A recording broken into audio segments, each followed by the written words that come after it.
Showtime from Montreal, Canada. I'm Barry Anderson. Well, here we are.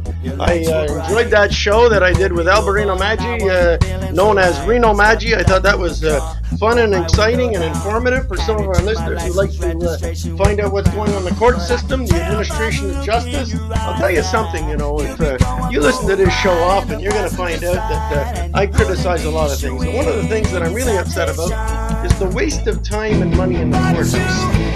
I get to court, and we're supposed to be there either at 9 or 9:30, depending on which courtroom, and time is wasted. We're standing around. The first thing you learn in law, if you take law, is how to make a date, These guys are terrific at making dates. Reno, in his case, and all of the lawyers that were there watching in the hallway, standing like a wallflower trying to mind my own business because I wasn't involved. And it seemed like the lawyers were walking up and down with tin cups trying to collect money from their clients. They were going after the Catroni factors, and they were going to get disclosure, and they were going to get a stay of proceedings because of the delay, and they were going to demand that this thing be charged in Canada instead of the United States. And of course, the innocentees, they weren't necessarily innocent, but they were they didn't know better, and they had to trust their lawyers. And now you're dealing with 8 years of between legal fees and stress, this, that, and the other thing. And I'm not saying that many of these people deserve even worse than that. But the fact is that we're talking about rights in a court of law in this country, in the United States, and what gives and what doesn't give. And I'm going to put on, as soon as I finish yakking here, I'm going to load up the audio of that phone call that was made by Franco Shiro. It starts kind of quietly because Franco Shiro calls the office of Lindsay in California. Ellen is her name, Ellen Marcus Lindsay. She's special for doing telemarketing cases, telemarketing frauds and whatnot. And when Shiro phones up, he's arguing politely, but he's asking the secretary for the number of the prosecutor, the phone number. And the receptionist is saying, well, I'll connect you. Hey, give me your number. I used to have her number. I've called a few times before. And she said, I can't give that number. No, give me the number. I've called before. I've spoken to her a couple of times. Anyway, finally he gets connected with the prosecutor, and she sounds pretty good on the phone, and she's the kind of a prosecutor that anybody would want, protecting their grandparents or their children. She wants criminals to pay for their crime, and she wants victims to be defended, and admirably so. She sounds like a kind of a person that if I met her, and I don't mean this in a bribery way, I'd buy her a lunch or a supper and a glass of wine, because she sounds to me like a real decent person who's trying to do her job. But she's limited in the facts that when she's dealing with a Canadian case, she's got to take the evidence collected by the RCMP, the Royal Canadian Mounted Police, or the Quebec Provincial Police, or the Montreal Police, and these guys sometimes will lie like carpets. They couldn't care less.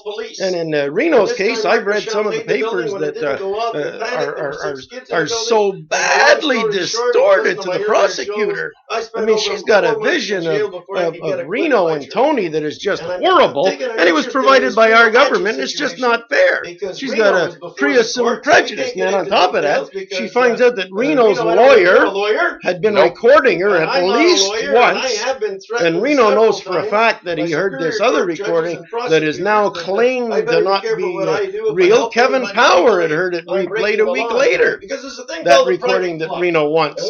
Reno didn't want the one that was given to him. It's no big help. What you're going to hear when the recording comes on is Franco Shiro finally gets in touch with the prosecutor, and they exchange pleasantries, and then Franco Shiro goes on as hard as he can to try to say that his client, Kevin Power, deserves a real break, not like that guy Maggi. And he had no right to do that. He was making Maggi out to be a bad guy when it's clear by John Bellini from the beginning he was originally arrested and let go like everybody else. And he always said that Reno had a tiny little bit at the very end.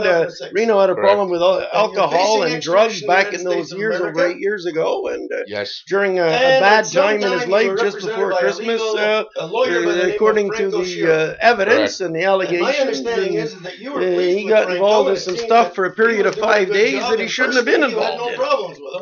That's correct. And there's no doubt that if in fact all of those things are true, then something should be done. But the question is, what do you do when you got lawyers that are making phone calls like this, aggravating the hell out of the prosecutor in California, trying to blame the victims? The victims were blamed. You're going to hear this recording. Where Franco Shiro is telling the prosecutor that the victims were silly to have even sent money. What's wrong with them? And of course, she gets furious. And you're not supposed to have a defense lawyer, whether he was working for Kevin Powell or Reno Maggi or Donald Duck at that time. The fact is that a prosecutor doesn't want to get pumped up and argued with by a defense lawyer, downplaying and making nonsense out of these charges, which in essence were very, very serious. And during that discussion, of course, it becomes a question, well, some of the victims have committed suicide, and Shiro's laughing that off, and you're quite welcome to listen to this audio. I don't know if it belongs to Reno. I don't know if it belongs to Kevin Powell. All I know is that the court ordered it given to Reno. His lawyer gave it to him. It looks like it may not have been his because he wasn't his lawyer at the time, but those are things that should have been worked out by Michael Stober. Michael Stober's the judge. He knows all about ethics. He knows about the bar, but I think he was afraid at the time of the hearing that perhaps if he did what might have been the right thing, because he kept saying to Reno, you could go to the bar, you could go to the bar, you could go to the bar. Well, everybody tells you where to go. Everybody tells you to go and see somebody else. And nobody will help you with what's the real reason why you're there. And the reason that you're there is you want to have a look at all of the evidence. You want to get any recordings that you paid for of the prosecutor talking to your lawyer. And I think that Kevin Powell has every right in the world to be adamant that his recording never should have been given away. And I don't know how he can deal with that. My understanding is that Franco Shiro is no longer his lawyer. And then his lawyer is an associate of Franco Shiro, because these lawyers send each other. I know that the lawyer that represented Franco Shiro at his hearing in front of Stober put in these two affidavits concerning Reno. These affidavits had been sworn under oath that contained a bunch of gratuitous remarks that had no business in a court of law. And I was shocked that Stober didn't cut a slice off of her for talking about Reno's medical and emotional situation. These are private things. These never should have been revealed by an associate of Franco Shiro. And if the Superior Court judge is powerless to do anything about it, even after listening to this audio, if he can't straighten out what's going on, if somebody can't see that there's a tremendous violation of rights for Kevin Powell and Reno Maggi, if that judge, Michael Stober, couldn't see it, I don't know. It seems to me maybe the Court of Appeal or Supreme Court of Canada, where are the television, the media, and the newspapers? The journal called La Presse, it's a big newspaper in Montreal, a very intellectual type newspaper, daily newspaper. They covered it, and they said Maggi said this, and Shiro said that, and the judge didn't know what to think. He seemed to be lost, and that's my position. But anyway, for my listeners out there, if you call in Barry Anderson Show, all one word, BARRYANDERSONSHOW @gmail.com, maybe I'll load up the whole hearing that was done by Stober himself, and you can get a view of what justice is, and you can turn around and make your own decisions if you get into a legal situation. I know that you can't ask me for help, because if you're not a member of the bar, then you're not allowed to make papers for anybody or practice law or give legal advice. And I have been threatened by Superior Court judges, and particularly prosecutors, who think they're smart, except they won't arrest me because my record, they've been bothering me like they bothered Tony Maggi. They've turned around and they've gone after me, and they charged me with this bomb making in 1993. In essence, the bomb was made by them. I couldn't get bail because I was talking to their agent on the phone. Well, the police records show that it was the police who told him to phone me, and it was the police who knew I was under wiretap. And when he called me about the bomb, it's obvious I knew nothing about it. But I couldn't get bail, and he was getting $550 cash tax-free a week. this nice lady. And he got let off in 32 burglaries in 1993. And then the Crown bought Robert Lalonde, my former brother-in-law and best friend. Yes. And they let him off on 32 charges, including having a homemade gun and having stolen a gun and being involved in credit card fraud and burglary and prescription theft and all kinds of things. And Robert Lalonde was rewarded. They got 32 charges against him. They come after me and I got acquitted. Did the trial in chains and handcuffs in front of a jury. Between all of these lawyers, and then he turned around and I got charged with assaulting a guy, and I was acquitted on that. In between, I was charged with making a threat against the Montreal Gazette newspaper. And I didn't make a threat against the Montreal Gazette. And they used that as a grounds to search my house. The police came to my house. They opened Canada Post mail delivered to me without my permission. I made a complaint in front of the Police Ethics Commission, and they ended up demanding I produce my letter and the contents of it, photocopied it, and gave a copy to Mark Banty, the lawyer for the Gazette. And I had fought with Mark Banty before in court, because when I was charged with the Gazette threat, I ended up Jeff Baker was the reporter, and he was on the stand, and his job was to tell the judge that, yes, I had told him many times about my case. Well, he covered my case. I was covered by 3 newspapers and a couple of TV stations. And it got a lot of press because I ended up getting acquitted. And in spite of all of those things, we turned around, and Jeff Baker warned me that a high-ranking Montreal police officer had called him, Jeff Baker, the reporter. They had called him and told him, don't do the Anderson story. Very much like this guy, Lieutenant Paletti, was telling Frank Shiro not to take that murder case. That's correct, Barry. And so these things are very embarrassing before the court. And the judge didn't want him to answer the question. Mark Banty of the Gazette didn't want Jeff Baker to answer the question. The prosecutor didn't want Jeff Baker to answer the question. Yes. And we spent 20 minutes debating it because I insisted it was a legal question. And he was in the grounds he could answer whether he had told me that. And finally, of course, after fighting with 2 lawyers and the judge, finally the judge said, okay, yeah, but it doesn't prove it happened. But he can't answer the question. And he answered the question, and Jeff Baker, the Montreal Gazette reporter, said under oath in court, yes, a high-ranking Montreal police officer had called him up and told him not to carry the Anderson story. And the Anderson story's never been carried. Well, now we've got this Maggi business going on here, and they're crucifying him like they tried to crucify his brother. And when they turn around, when the authorities can't prove wrongdoing, it's like they go crazy. And they're getting slimier and slimier with their actions, slimier and slimier with their rats. There's no shortage of people that are willing to go state's evidence.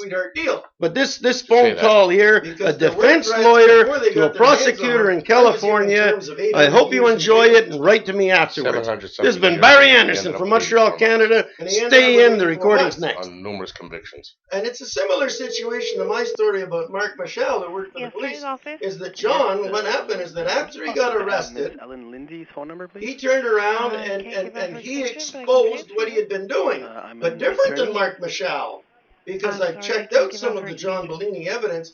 At least it doesn't look like the authorities have been able to prompt him, pay him, and reward him to clear-cut commit perjury. You won't allow me to have That's correct. He said how it is, but he also, I find out some of the evidence may have been, I don't want to say it so much as coached, but she's the only one that can give out her extension. Kind of persuaded or given led a little bit in answering some of the questions. I've reviewed some of the evidence with you, Reno, and it seems to me that when a guy carries on a police interview, the person the police are interviewing should not know more after the interview than before they started. How are you? That's essentially correct. From far, they should know the same amount, not more. Oh, hi, how are you? And in the evidence that has been released over the last period of time, because you're a specific case, you've undertaken a great deal of energy to try to defend yourself and protect yourself. You've got young children who would want to go to California anyway to face justice on a crime, if there was a crime, and we're not going to get into the specifics and details. It was committed in Canada. Correct. The people all were in Canada. Now, the trouble we have with your name, Maggi, is that by my evaluation, this isn't yours, this isn't anybody else, this is my evaluation. If your last name would have been Smith, Anderson, or pick your nose, Let him I don't go? think they would have kept you on the list. They probably still wouldn't. They wouldn't be looking. Fine or something. Because this guy, John Compared to Bellini, the other people, his wife, who's a wonderful woman, I've never met her, she's got a couple of kids, and I wouldn't want to see her in jail either. Which to tell you the one truth. do you I'm reference? sure that this has shocked her, challenged her, and Kevin I Power or guess she's John Power? rehabilitated herself by now. But she's not facing charges with you, is she? You know what is a really And, good there's thing no to question do? she had a bigger role. She was also and, part owner of some of these John Bellini What? companies or something. California? Correct. Not would quite. Now, other than your family name, you can go in and see which Yves LeBlanc, I say, and and he'll you give haven't you a said nice this, but I little say this, presentation I on think just that what the your guy did. authorities would love it if you could flip on your brother or But he didn't. give away some private Okay, houses well, on you because can, the police if have been you hounding feel him that's for true, years.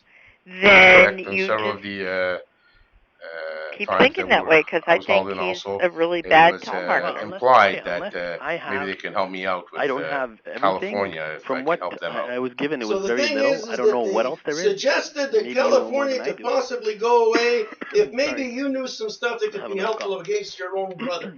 Correct.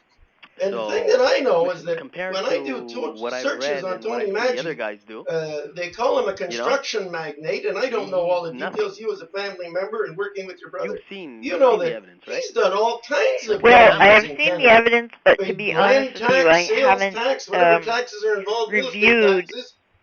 And Kevin like I Power's said at my trial, and part the judge, in it. Jean-Yves Willard, It's like, said, I've Mr. gone Anderson, through why do you need to whatever was have given to me. I don't know Gilles if you know. What do Desbiens, you the have? vice You have the president indictment, of right? Yeah, the indictment McGrady and some transcripts. private Not very agency much, take the just stand?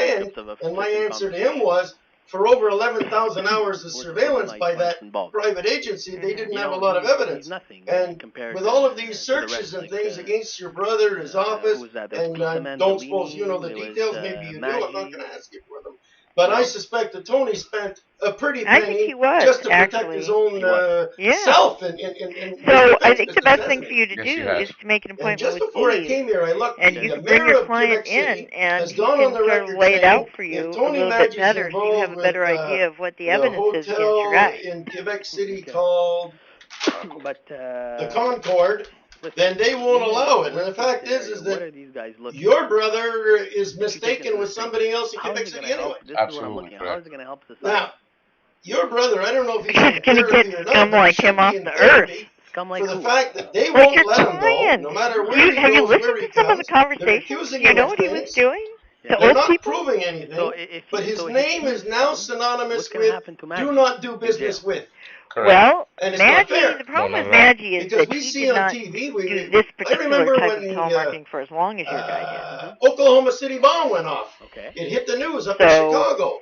did. You know, That, it's all kind of a terrorist matter was trying to leave the of country, going back to Lebanon with a each bomb-making individual as far as device. the Yeah. scheme He was that we've bringing a charged. bomb-making device. This is when we understand, thought but, it you was know, Al-Qaeda the again. It's always these Al-Qaeda. individuals 911 are was done by the different. If you look at Americans. We know that. importance-wise, Why haven't they if you released look the at photographs Power's a from little the guy compared to Pentagon when Maggie. they supposedly got bombed by a plane because they didn't get bombed by a plane? Powers, So now we get back And to this Maggie would case. say he's a little and, guy compared with As Powers. far as So, your brother's what would happen to these situation, guys? They go to jail in the he's States. done a lot What of is it gonna building. help He's society? having trouble now, What I are they gonna do suppose, in jail? getting well, partners as a and matter stuff of to do fact, work, the all fact based that on people like your insinuations and client allegations. are getting False allegations. real, yes. Much genuine like jail that terms in terrorist the that was United arrested in States has Chicago. proved It an turns actual out deterrent because he to the criminal was activity up Lebanese, there, and we which like it when they're otherwise better was looking. running That right rampant. away makes them. It And turns so, out that the actually, 911, putting somebody 911 like was your separate issue. client The Oklahoma behind City bars bombing was saves done by a whole lot of Timothy old McVeigh, people who considered from himself a the real destruction American of their and was lives fed up and of the the loss government of being out of their control. retirement Correct. money. And So, he was I put to think it's a death, pretty and good they thing, tried to actually. ridicule him even when they put him to death. He went to death like a soldier, like an honorable person, because he was fed up with the kind of injustices taking place to your brother. Now, I don't recommend your brother go postal and start shooting So people. you're blaming the giving him a victims hard for what time. your client did They're to them? even trying to get his own brother. Okay, he takes advantage of something people against who them. are I looked through the losing it, papers. who are in the There have beginning been so stages many of police dementia, informants which makes them a against worse you, criminal. your brother,